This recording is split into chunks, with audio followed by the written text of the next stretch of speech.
If you tune into me, you're listening to the Dribble podcast by Gully TV. I got a special guest tonight. This is highly anticipated, long overdue. We did this before, behind closed doors.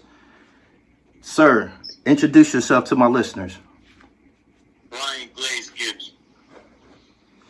I appreciate you taking the time out to come upon my platform tonight. We got an interesting topic I want to discuss with you.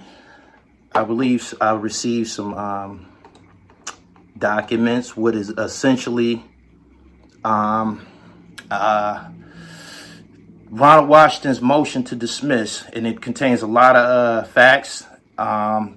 It's out of the United States District Court, Eastern District Court of New York, and I have an opinion about it.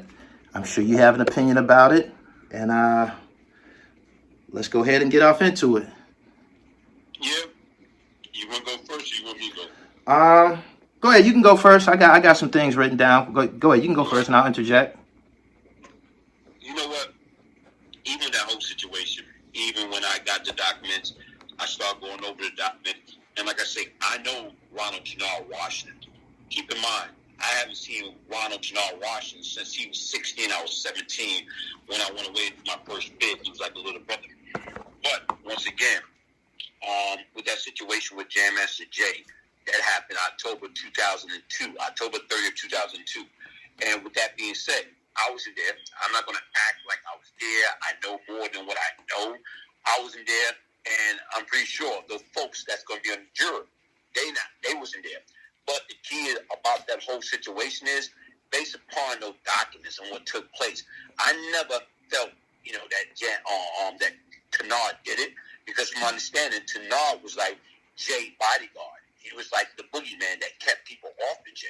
So, and plus he was living with Jay. So no way in the world somebody like giving me shelter, somebody that put food on my table, clothes on my back, right now is I'm going to take their life and then wind up being homeless, wind up being hungry, wind up being naked. It just don't add up, man. I agree with you in that regard. Someone who's living situation is comfortable next to a hip hop legend. I don't know if he would just throw it away like that, thinking logically. Let's talk about the facts. On the evening of October 30th, 2002, Jason Mizell was murdered in his recording studio on Merrick Boulevard in Queens, New York. Mizell was shot at close range in the head and died from the injury. Another man sitting next to Mizell was shot in the leg and survived. The murder was highly publicized, and an intensive homicide investigation began immediately. Let's talk about the initial shooting and who was this other guy, because he don't seem to be named in here, that was shot. Okay, the guy is supposed to, from my understanding, Tony. Okay, Tony Rancone, and right now, from my understanding, he was there. So sit back and think about it. Like, if you look at the story, what was told, you got one masked man and another guy without a mask. The unmasked man took the office manager, Lydia, and made her lay down on the ground. And then another guy, he got a mask on. He gonna go in the studio, and allegedly he shot the other guy in his leg. Then he turned around and shot Jam Master Jay.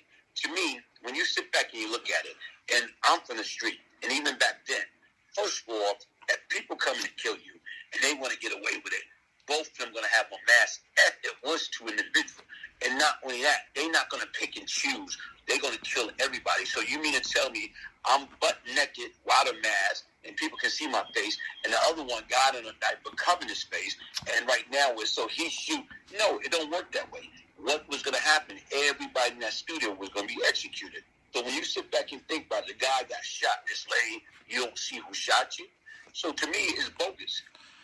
Let me ask you, what do you feel about this? They said that it was a DNA hit from a knit wool hat found at the crime scene, identifying a subject who was not Ronald Washington. What do you have to say about that? Sit back and think about it. But the difference right now is who was wearing the hat. You know what? When you got people in and out the studio, and what I'm saying, who you say right now is that hat came from somewhere else or came from in that building. But like you say, they say it was not Kennard. So automatically, that's like a possible elimination. So if it wasn't him, who was it? But sit back and think about another thing. And to me, right now, there is an eyewitness that say there was only 2 people that came in. And that was the office manager escorted the 6-foot tall guy in with braids. And the office manager is who? Not to cut you off. Huh? And the office manager is who? The office manager is Lydia Hyde. Lydia Hyde. Lydia Hyde is Randy Allen's sister. So she was the office manager. So right now is what she supposedly have said is THRU is the one that pointed the gun in her face and made her lay down on the ground, according to her testimony. Right. But she didn't make mention about she, according to somebody else that worked for a whole totally different company, Tanya Edwards worked for Prime America. What did she say? She said she watched Lydia open the door, bone the guy back to the studio. And when she boned the guy back to the studio, you know what I'm saying, as she looking at her screen, several minutes later, she heard, pow, pow, 2 gunshots. And what she's seen is, she said that same guy she saw the office manager walking into the studio is the same guy she saw running out. So it was 2 people now turned into 1 person. And was right there was a guy and a girl. Lydia was the girl, the office manager, and the guy that's selling. How the hell he made 2 shots, he ran out. No mask, no anything. Right. He was 6 foot tall with braids and wearing a powder blue sweatsuit on. Yeah, she described him as tall, solid build with braids to his neck. At the time, was there anybody near Jay, close to Jay, that might have fit that description with the braids and the 6'2" height? Right now, from my understanding, the only person who fit that description was Jay's nephew, Bo Skaggs. Bo Skaggs. Who did what after this murder, which was peculiar to everyone? Him and Jay business partner. Right now, Randy, Allen, they left. They had a group called Rusty Water, and they went on tour. I'm talking about the very next day, they went on tour. Why do you feel that they waited so long to charge someone? Because once again, if you sit back and think about it, you know, a lot of times everything goes deeper than the original surface, and you sit back and think about it. Why they took so long? I'm thinking somebody else that was part of that case, that was a guilty party of covering up, caught a case. So automatically they caught a case. So now what they're trying to do is find themselves leverage to get themselves out of their predicament. Because it don't take you 18 or 20 years to solve a damn murder. And what I'm saying is right now is, guess what? When you got too many people that know, so automatically it took them long because the cops never did their due diligence. They didn't investigate it fully. They went by bogus information. The people who've been charged with the crime, in a nutshell, you don't feel that Little D and Tenard is the guys that we looking for in this regard? You know what? Initially, when you hear shit, you figure like, wait a minute, 18 years later, they got Ronald, I'm saying, they got Ronald Washington, Tenard, been a minister since he 11 years old, and they got Carl Jordan Jr. Oh, man, yeah, man. And the feds said that's who did it. Well, his actions during and years after Jam Master Jay passed away, it struck me as peculiar. I was following the story, and I remember the arrest, and I know that Little D, he played in a web series or something like that, and people tagged me to him. And I went and looked at his page, and he had an alarming amount of pictures in front of Jam Master Jay's mural, which people thought was very, very strange. What do you got to say about that? Sit back and think about it. You know what? Sometime right now, guess what? You got to remember, man, we all got idols. We all got people that we look up to. So even with that situation beforehand, I'm looking at the kid. He legally looked it up. He legitimately looked it up to Jam Master Jay. And even with that being said, like right now, if you sit back and think about it, I don't know how long afterwards, from my understanding, less than a year, 6 to 8 months later, after Jam Master Jay was murdered, look what happened. He allegedly shot Jam Master Jay's nephew, Bo Skaggs. He's allegedly shot Bo Skaggs 6 to 8 months after Jam Master Jay's death. Why? Tenard? I mean, No, Ronald. Yeah. I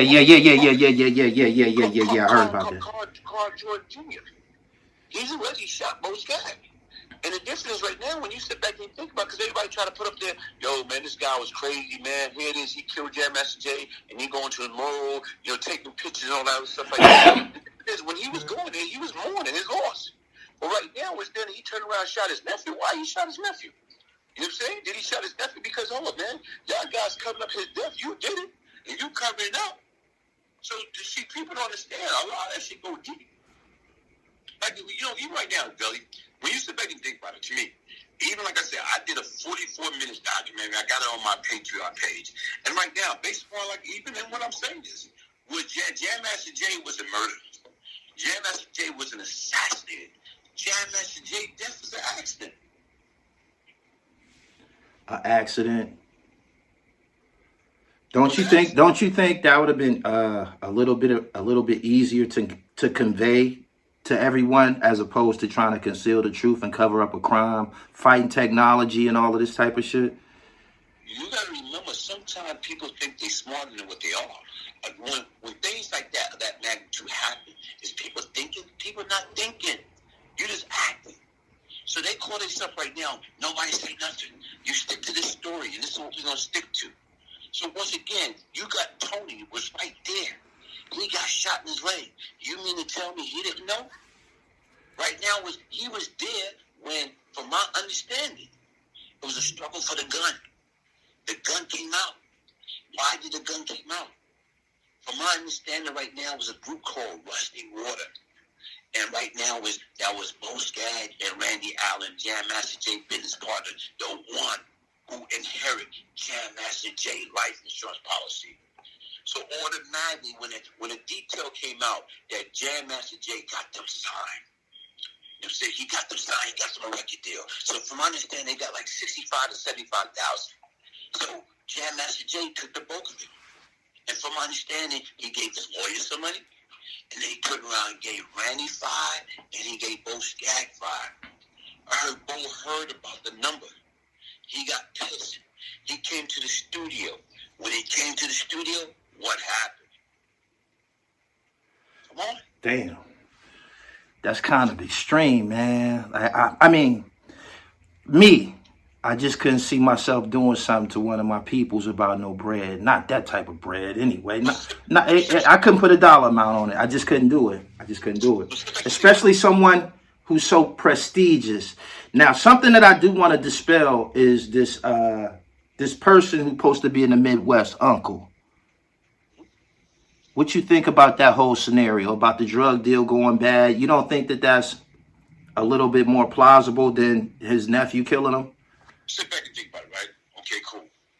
Now, if you look at them and you look into the court documents, that deal took place in July of 2002. Okay?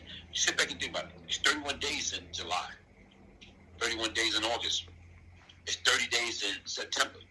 He didn't get killed until October 30th. So that's approximately 120 days. So once again, if any drug deal of that significant, of that magnitude took place back then, and right now you're trying to talk about, it was a drug deal that went bad, and Tenard was cut out of it, and Ron Day was cut out of it, and that's what happened. They ain't going to wait 100 cats from the street that's hungry. They don't wait 120 seconds. They don't wait 100 seconds. Great fucking point. Great point. If someone is upset, they gonna act on it. They're not gonna wait around and shit. Yeah, we are emotional critics. We allow emotions to supersede our intellect. So automatically, that would have been an immediate response. Okay. I don't know if there's been a trial date set or anything. I'm prejudiced in regards to this situation. I grew up on Jam Master Jay. And out of all of the hip-hop murders that happened in my lifetime, that one affected me the most. Tupac and Biggie, they was with the shits. Both of them. They both was with the shits. They rapped about violence. They lived violently, whatever. And I just felt that was a element that was probably a part of their reality. But Jam Master Jay, was a totally different situation. This is a true icon and someone that we all grew up. I mean, not you, but people my age grew up on them guys. Yeah, yeah. I mean, it was a time when it was only a handful of rappers. You might have could count the rappers on your hand, and it was Run DMC and Jam Master Jay. That was all we had, and I don't know how someone could generate that type of malice against him. As far as the situation about this mysterious person in the Midwest, this drug lord in the Midwest who possibly fronted them some work, I don't think no hustler would kill Jam Master Jay, considering his earning potential. Exactly. You understand what I'm saying? Like, if he don't have it now, he gonna have it next month or next year or some shit like that. He's Jam Master fucking Jay shit. It just... I can get him to come to any party I want to DJ. I can get him to go. Well, see, that's what I'm trying to tell you. He's a name brand. Yeah, you get that money back like nothing. He's not like. See, that's what I'm trying to tell you. So that's why when they trying to throw the little loophole and they trying to throw it out there, they trying to mix it up with BMF and all this other BS or whatever. I just thought it was hogwash when I heard about it. You know. So when you start hearing different things or whatever, it just don't make sense. What do make sense is this. Right now is, when you look at the whole situation, that death was a crime of passion. That death is, like you say, you can't see yourself killing a loved one over some money or whatever. But even with, it wasn't his intention to kill him. His intention was to scare him. His intention was, you're going to give me some more money. So once that gun come out, I'm looking at you, come on, man. Yo, I raised you. What are you doing? You like the son to me. You ain't gonna do nothing. So right now, what happened? If I grab the gun, we fighting for the gun. First bullet hits somebody in the leg. Second bullet, as we fighting for it, boom. Next thing you know, this man is laying there. You know, next thing you know, you got, here it is, his nephew, kicking him. Get out. Stop playing. Where did that part come from? Where did that come from? The part about him, That was the word. That was the word. As he lying there, stop playing, because he thought he was playing. He can't believe it. No. And the only thing he started knowing when they start seeing the damn blood, that's oh shit. And they tell him, get out of here, get out of here. And that's when the lady Tanya Edwards saw that same guy that came in there shooting a few minutes before that. Now she see them run it out while the girl just died. Yeah. And unfortunately, after about 18 years, her recollection of the situation has became compromised. She don't remember it like she used to anymore. Of course, the older you get. But once again, sit back and think about it. That was the very next day. This is what she spoke about the very next day. So here it is, Lydia High out in Vegas now, trying to fix people credit and tax and all this other stuff or whatever. You know what? Come back and fix this damn case. You know what I'm saying? Get on one of those planes. Come back over here and make this right. You want to fix? How you gonna fix somebody's tax and some? No. A credit. Fix this case. Fix your wife. Don't let these two ministers, despite right now, THRU was a minister in society since he was 11. Don't let them go down for something they didn't do. The government should have been offering her immunity, but guess what? She already claimed that THRU made her lay down on the ground. Come on, man. Everybody knows who THRU was. Why would she say that? Hey, bro, why do a lot of people do what they do? It's like if you don't like somebody... So you feel that, it's kind of like, from the angle that we're looking at it, her and her brother might have had a motive? If not her brother, but her brother done planted so long ago and talk about this what you need to do. This is what everybody's going to say.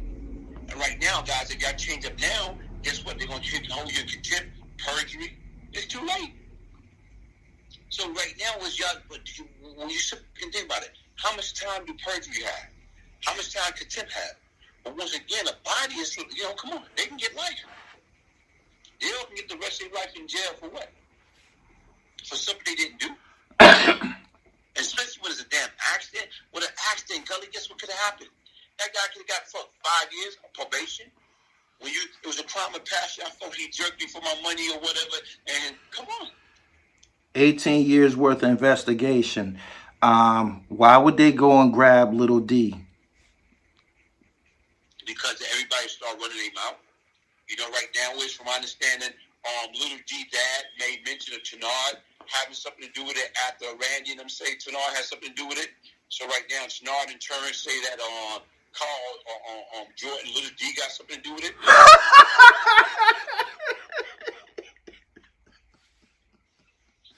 Oh my goodness, that's too much. Because people say, okay, I'll fix you.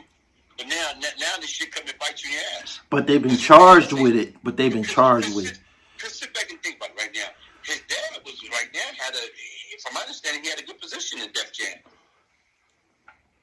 Carl Jordan Senior. Yeah. He was like what? He was a manager or something at Def Jam when all this was going on.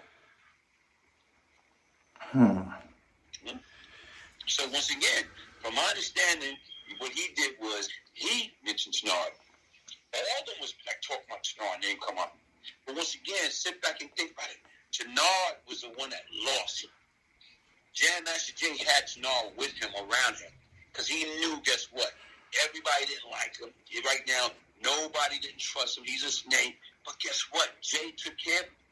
Jay, he was living in Jay family home. Like even right now, even during that period of time, Tenard supposed to have just went and got some bullets, some gun for Jam Master Jay. Yeah, that was in the documentary. That's well known. So Allegedly. Yeah. Allegedly. So if Tenard did, that don't happen. If Tenard did, that don't happen to Jam Master Jay. You know? After 18 years, Jam Master Jay is a big deal. The day that they broke that indictment, I think they got to have something. I don't think that they would jump out there and blunder a case of this magnitude. That's my opinion on it. But looking at these documents that I got in front of me and having this conversation, it's a lot of it's a lot of holes in it. It's definitely a lot of holes in it. You sit back and think about it, okay? If they had it airtight as it's supposed to be, guess what? They would have got the conviction. But once again, what I'm seeing a lot of doubts. I'm looking at this shit. I'm not even a defense attorney. I don't have nothing to gain. I'm a civilian. I'm not a speak guy no damn more. They can I'm not a snitch. They can say what they want to say. But guess what? I'm just from the outside looking in. And based upon it's too much a reasonable doubt, that's there. It's too much. Whereas right now is when you got a statement from an eyewitness way back when, saying she watched doing around 7:20. She watched it was raining on Wednesday. Wednesday, Thursday, it was raining all day. And she watched how the office manager with a floppy hat walked past. They say with a young man. They say 6 foot with braids, with a powder blue, warm-up suit on.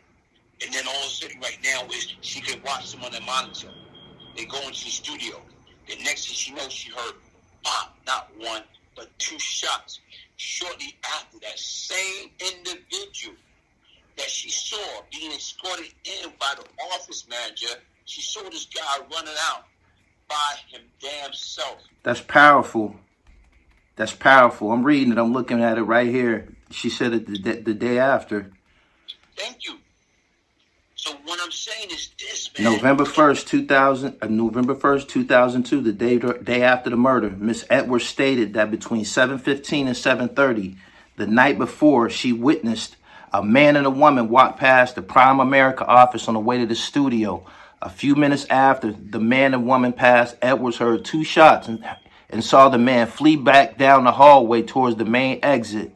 In the same interview, the night after the murder, Miss Edwards told the police that the woman was wearing a flappy brown hat and the man was wearing a light blue velour jumpsuit. Edwards described the man as tall, solid, with braids to his neck. She estimated that he was in his mid-20s. That's not Tenard. During a follow-up in August 2002, only 10 months after the shooting, she identified Lydia High as the woman who walked in with the shooter. It's heavy. That's your opening ship. That's your case Tanara. She ain't say nothing. Tanara didn't have braids.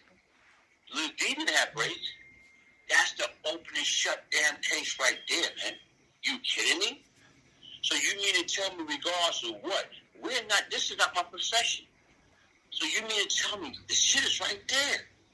And then they talk about this hip-hop cop, Derek Parker, because you know what? Somebody came along, yo, Derek, it really happened like this. And he tells the brass, yo, it really happened like this. But then again, right now, who to say brass is not upset because of the fact my kid, my boy, my girl, they walk around here with these baggy clothes on. Hip, hop, bebop, the wop. We don't like that shit.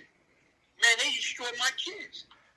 So who to say right now they had it out for hip-hop and hip-hop artists.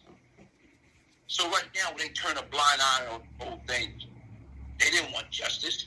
Man, ladies, this shit, we gonna get us some donuts, man. Damn. That's heavy, man. How's the book sales going? Well, the book is, it's still the books. I get people down more into signed copies, man. Everybody, like I tell you right now, they want the autograph copy, whatever, man. So, people ask me now, do another audio book, man. People understand, man. That shit is doing books and doing any project. This stuff is tedious, man. Tedious as a motherfucker. I haven't recorded. I haven't recorded my audio book yet, but as you know, I got my joint out, and it's just a process. I got to get to it. Bro, having the right time, man. Stuff changed. Right. You say right now, I'm gonna take the next week and a half to work on an audio project for my book, and then right now, some shit happens, hot topic happens, and you hear about it. You gotta I'm already committed to doing these 10 days to do my audio book. Or I'm on hot topic. Right. You don't hop on a hot topic. By the time you do hop on it, it's cold. It's cold. Yeah, you got to be right on it. That's the whole key. It's a hell of a challenge, man. I'm a content creator. I can do something from the ground up, and one of the pieces that I got coming soon is about truck jewelry, and you definitely will be depicted in it. I want to ask you about what did that jewelry mean to y'all in the 1980s? Let me tell you something right now, honestly speaking, bro. And me and you can do a whole piece on that shit. Nobody really started wearing fucking trucks. Everybody's seen it, but you know what? It really is symbolized right now where it's like, who the heavy, who's the baddest, who makes the most money. It's the trophy. Truck jewelry was like a trophy. It's like, wearing those big medallions. Years ago right now was guess what? You know what? You couldn't afford the gold, so you wore silver. Then once you start making money, you start buying a little round medallion, gold medallion. Then as time went on, guess what? They started wearing truck. And I'm telling you straight up, the first person or people that we saw, that I saw, were wearing a big rope chain, it was this guy named Donovan. I'm saying Donovan. They were Jamaican cat. They called him Shoe Shine. Huh. I've been hearing a lot about the Jamaicans in the 1980s. I've been hearing that they did influence the truck jewelry. Bro. One of the guys, like I tell you right now, I'm talking about in the 70s. Oh, in the 70s. It was this guy named Tony Bullard, Rasta T. Him and OG Shabay was like one of two guys I was afraid of. Rasta T in the 70s used to come through with his beaver hats. Come through with his, I'm talking about two-piece suit, tailor-made suit. You know what I'm saying? On clocks, wallabies, your dress clocks, spade front. And, bro, he used to have these big damn medallions or gold medallion with the ruby and the sapphire and all this other stuff, man. And what I'm trying to say, you talk about this is like right now in probably like 77, 78, 79. Damn. But the difference right now, everybody knows not to mess with them. Yeah. What I'm just trying to say right now is from that standpoint, honestly speaking, and if anybody can start bringing out the real truck jewelry, was the Jamaicans. Who was in your generation, your era? I'm talking about ULD and all of them guys. Who was some of the big truck guys of your generation and shit? Who was heavy? You know what? After a while, everybody became, because it'd be monkey see, monkey do. When you start seeing people doing shit, okay, cool. I want to start getting more. So everybody started doing this shit. But then again, like you say, it's a different type of jewelry. The key is anybody can, because motherfuckers wear big shit. But the difference is, it be big and it's hollow. That don't count. It's big, but don't weigh nothing. It's like paper. Right. But look, it's like more or less right now. It's like it was like on steroids. It's like come on, nah. You talking about you can tell with shit when you can take something off and it feel like, whoa, wait a minute here. So it's a different type. You got a lot of people wear truck, but then again, right now, was it really truck or was it inflated truck? Like the truck jewelry, like hollow jewelry on steroids. Because a lot of people is going by what look big in the picture. You can't tell how heavy that shit was. Right. So some of them ropes was actually solid. Oh, so the piece, the hollow ropes and shit like that, those were solid. Those are shit you pay $6,000 to $10,000 for. Oh, them dookie ropes, them dookie ropes was costing like 6 G's and shit. $6,000 to $10,000. Damn. 6 to 10. I'm talking about those big, but they solid. It's a difference between being the beast or being like hollow. Right. See, a lot of times people don't understand. And if you start seeing, as time went on, I start going away from the bulky stuff and start going to the herringbone. You know what I'm saying? As far as the link. Right. Because once again, they automatic solid. Where did y'all go to buy it at? 4750th Street. 47th Street? 4750th Diamond Exchange. Hey, bro, the Diamond Exchange. With Jacob and all those guys is at. Right. So it was people there way before Jacob and them. But, you know, it's probably right now they come back. But once again, 4750th Street, when you hit the block, it was a cat. Like you said right now, was on, and I think they did a documentary on 4750th Street. 1 hour more. Oh, I seen him on the Demencio, on the Real 50 Cent documentary. Yeah. And I think when he seen it from, he did some of the shit from 4750th Street. He did his shit from 4750th Street. 4750th Street was that was like a big kid candy store, man. You get up there, if you made any type of money or you got some jewelry, whatever, man, me and Tut down all the way. That's what we used to hit. 4750th Street. You get jewelry, you going to 4750th Street. We getting on that F train, we going to Manhattan. 4750th Street. Rockefeller Center, right there. So after y'all was getting on the train with them big ass ropes on y'all neck? No. I'm talking about no. No. I'm talking about way back in the day when we used to be robbing, stealing, all that stuff like that. We used to get on a train to take stolen goods down to 4750th. When you went on truck shit, the train day was open, man. Nigga, you could, like I said right now, any idiot riding the train with truck on, you asking for it. Now, you kidding me? You asking for it, man. You free lunch, man. Now, I'm talking about right now in like 79, I'm saying 80, I'm saying 81, when we used to rob and steal, we used to take all the jewelry down to 4750th. So right now, when we start buying, I'm saying the truck jewelry, everybody driving there. Right. During that period of time, doing a truck jewelry day, your whole game will change. No doubt. What year did you start wearing it? Jewelry? What year did you start getting your first big joints? Probably 85. 85. The first big that I got, you know what I'm saying, right? Well, let me see. I was hustling, and the first one I really got, I think I like to say, it was Nugget shit. If you look, she was Nugget watching, and everything was Nugget back then. And you start getting like the little round medallions and everything like that, or whatever, the big, I'm talking about, that's the shit like I told you when I used to see Rasta T wearing, the big round solid, you know what I'm saying, medallion, the house medallion or whatever.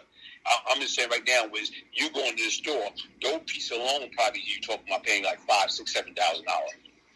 Just for the medallion. Just the medallion. Just for the medallions. Damn. That shit is a lot more expensive than I thought. Because people try to compare, the jewelry of the day, and they be like, that shit back then, it didn't cost that much and all of that, but... No, bro, it all depends upon what you got. And see, people that don't get me wrong, you got different quality of jewelry and where they was getting their jewelry from. Because once again, like I said, when I caught the murder case in '86, I was walking around on Rikers Island and broke my house with $5,000 worth of jewelry on my neck then. That's when you had niggas bail money in your neck. But you got a body. You don't give a damn. You got a body. Right. In the same period. So right now, but then again, you got some people, shit, he got my bail money in his neck. I want to go home. How many problems, to your recollection, in your opinion, how many problems was caused by jewelry in the 80s in your generation? Like, how many people went to prison or how many people died about jewelry? Probably 60%. God damn. That's not high. It was that big of a deal? Bro, because it's like, right now, bro, let me tell you something right now. Me to you. Okay, in 1981, which is a Jamaican cat, Panamanian cat, that they call him Panama. So right now, I'm 17, and I'm seeing this cat in the neighborhood walking around with all type of shit. Now, it wasn't truck jewelry. It was some little, like some shit, like a knife or mount or whatever. You know, little skinny ropes, and, you know, medallions and things like that. Right. So right now, I'm looking at this cat. This cat probably got on like, you know what I'm saying, 6, 7 chain with like medallions and everything. So, and like the rings and a bracelet. So I had a 25 automatic. I'm 17. I see this cat. I snuck up on him. You know what I'm saying? By himself now. Click, click. You know what I'm saying? Right now. So you give it up.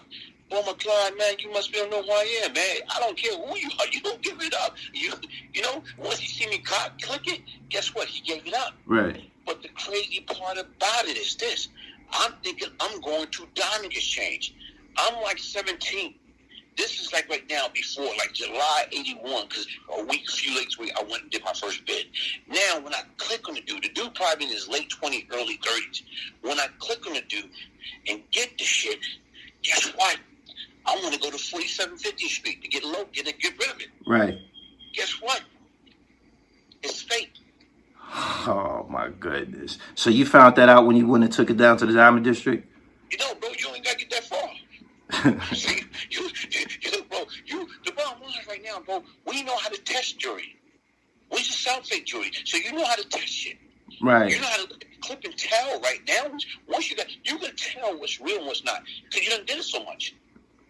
So, but I'm just trying to say right now, I'm looking at the fact is this cat, I'm robbing, sticking this cat up. But only thing he had to say, yo, bro, you're wasting time, it's fake. He didn't do that. And what I'm trying to say right now is, guess what?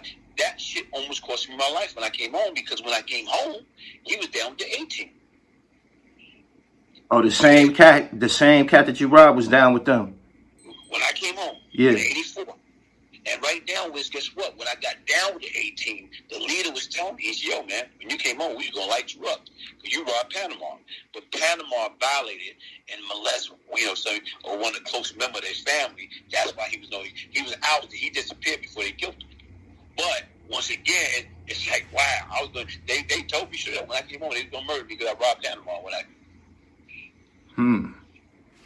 So 60% of the problems in your generation was about jewelry. That's basically, it's gonna be a problem every weekend about some chains.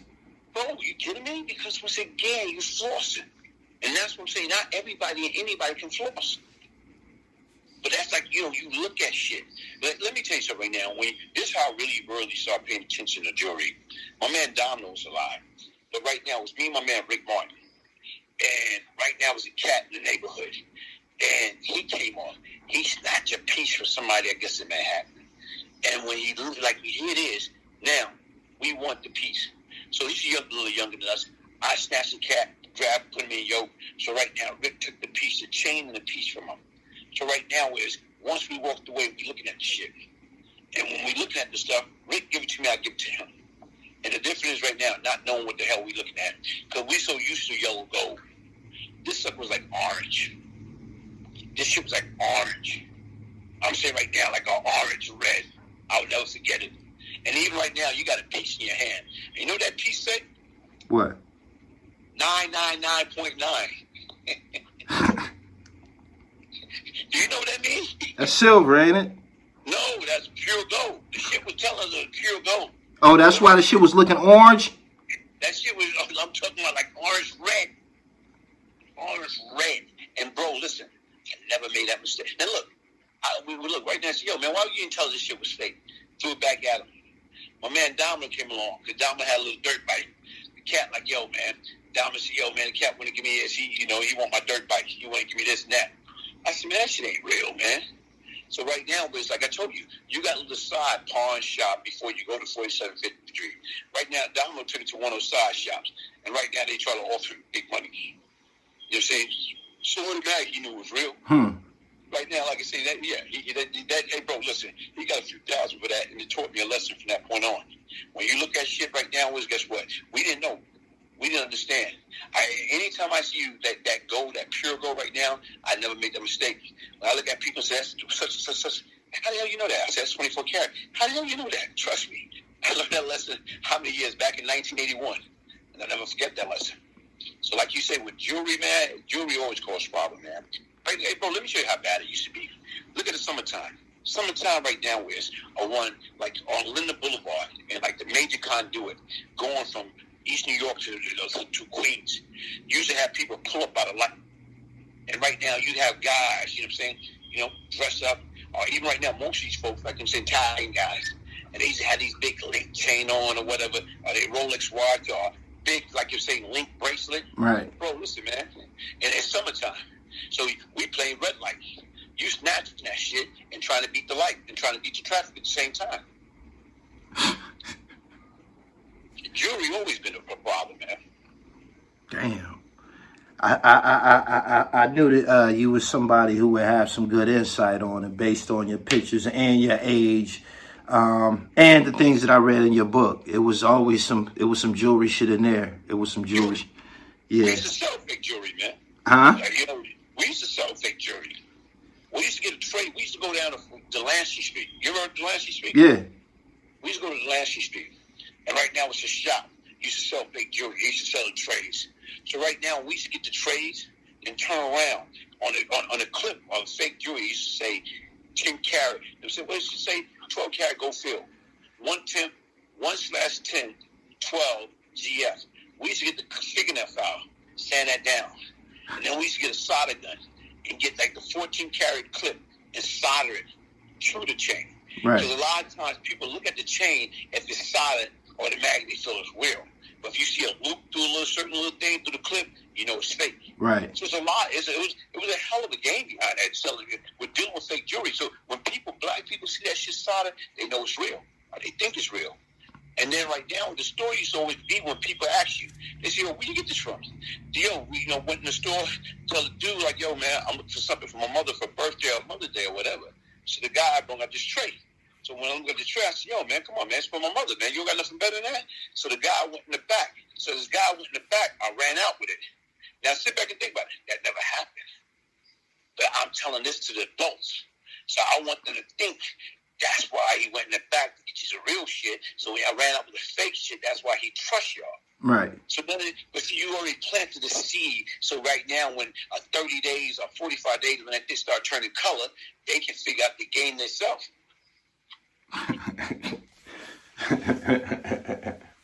Glaze, I appreciate you, man, for taking the time to come through tonight.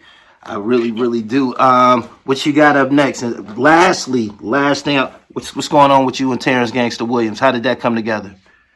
Oh man, hey yo, man. You know what? Like I say, my partner, my business partner, base right now is made the introduction. And right now is, went out there, meet up with the brother. We got a few things, hopefully right now, trying to work on together. And like I say, very, very humble, meek individual, down to earth.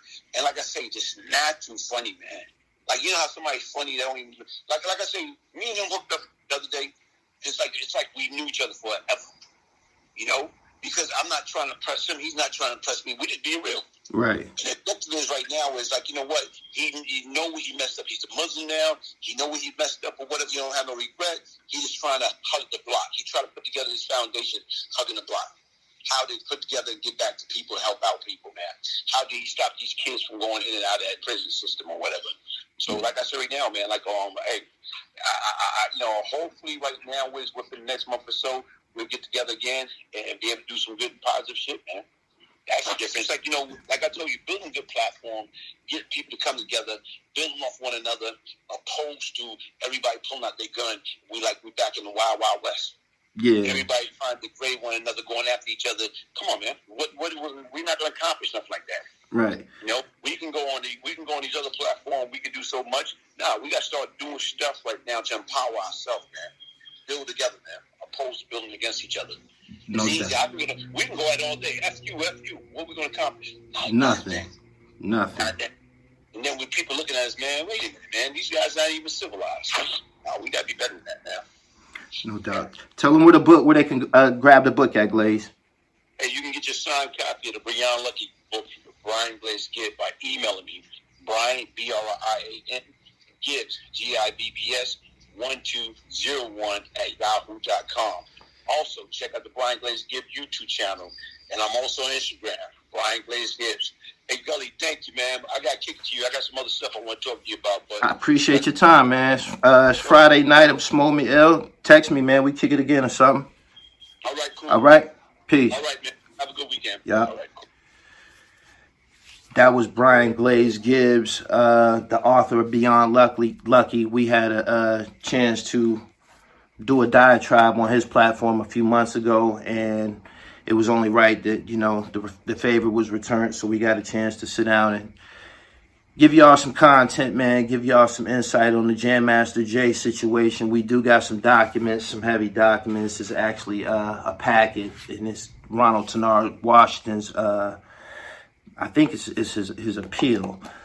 But it's all public information, and again, I appreciate Glaze for coming through. Make sure y'all stay tuned to the Dribble podcast and subscribe to me on YouTube at The Real Gully TV, and follow me on all streaming sites. Peace from the Dribble.